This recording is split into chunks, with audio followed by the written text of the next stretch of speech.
Сәлем бәріне, қалдарыңыз қалай? Бүгін біз сіздермен үй жағдайындағы бет күтім жайлы сөйлесетін боламыз.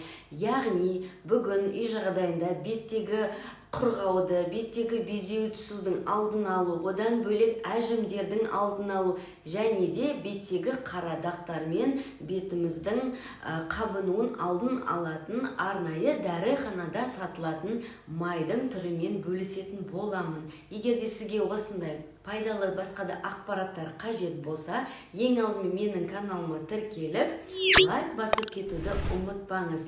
Ал егер де сіздің менімен бөлісетін пайдалы осындай видео не болмаса рецепттарыңыз болса, міндетті түрде комментария бөліміне жаза кетіңіздер, бірге жасап результатқа жетіп көрейік. Ал видеоға кірісейік.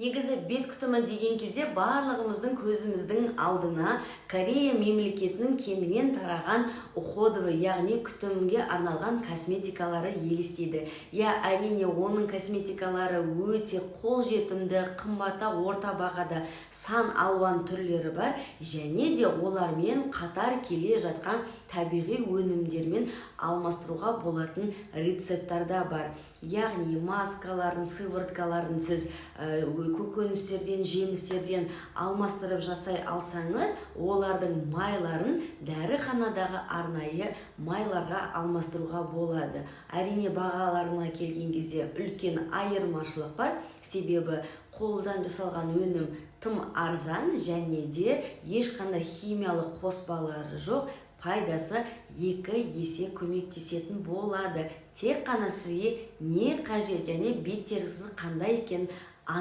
анықтап алып, одан кейін қай косметика сізге жағатынын білетін боласыз, не болмаса үй жағдайында қайсын жасау керек екенін жаңа біліп аласыз. Ал бүгінгі біздің тақырып жаңағы бет күтіміндегі майға арналады.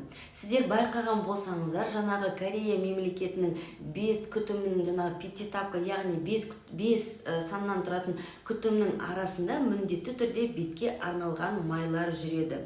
Ол майдың өзіндік атқаратын рөлі өте үлкен және ең маңыздылардың қатарына жатады. Сол майды біз қарапайым дәріханадағы кастор майына алмастыра аламыз. Сіздер кастор майын барлықтарыңыз естігенсіздер, білесіздер, бағасы шамамен 300 теңгедей тұрады. Ал оның көмегі өте көп. Бұл май сіздер жаңағы оқыған білген болсаңыздар, кастор майын үнемі пайдаланатын адамдар, олар құрғақ бет, қабынуға жиі ұшырайтын бет, және де безеулер шығып, беттегі майда әжімдер түсетін адамдарға өте пайдасы көп.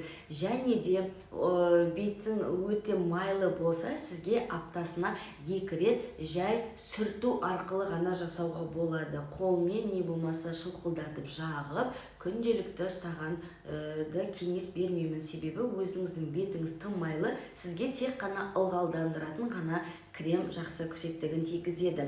Ал бетіңіз құрғақ, қабынуға бейім, не болмаса әжім ерте түсіп, безеулер сізді мазаңызды алып жүрсе, күнделікті кастор майын пайдаланатын болсаңыз, бетіңіз тазарып, жылтырап, кәдімгі өзінің түсін қалпына келтіріп, артық заттардан құтылуға, токсиндардан құтылуға өзінің септігін тигізеді.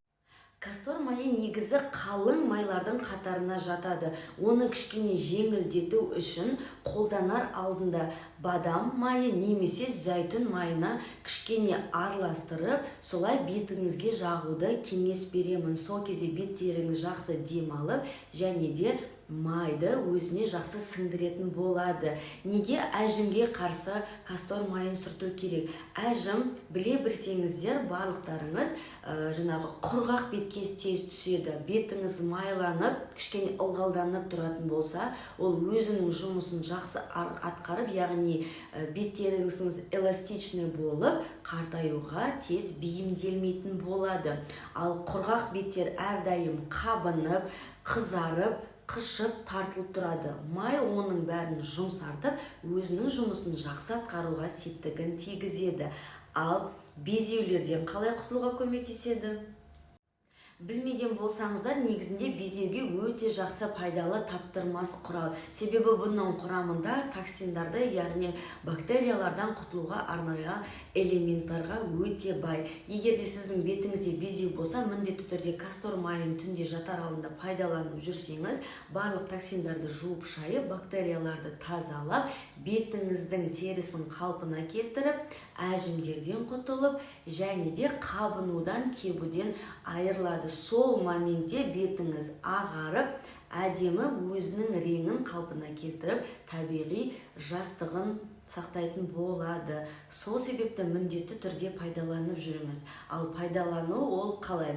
Бір ас қасық жаңағы не бадан майы, не болмаса зәйтүн майын қасына бір ас қасық кастор майын жақсылап араластырып, алдын ала таза жуылып алған бетке жағып шығамыз. Егер сіздің беттеріңіз өте майлы болса, 5-10 минут ұстап, одан кейін жаңағы мақтаны суға батырып, ақырын сүртіп тастаймыз. Ал егер бетіңіз тым құрғақ болса, онда бір түнге қалдырамыз. Таңертеңгісін бет қолыңызды жуған кезде міндетті түрде жуып, ылғалдандыратын крем жағып қоясыз. Ал егер де сіздің нормальный тип кожаға жататын болса, яғни ешқандай құрғақ майлы емес, орташаға жататын болса, жарты сағат 40 минуттан кейін жуып тастауыңызға болады. Ал бұндай кастор майын аптасына 3 рет, егер де бетіңіз тым құрғақ болса, басында бір апта тоқтамай күнделіксін жасайсыз. Бетіңіз кішкене майлықты сындырып алғаннан кейін, екінші аптасына 2 рет немесе 3 рет жасап отыратын боласыз. Майлы бетке аптасына 2 рет қана жеткілікті.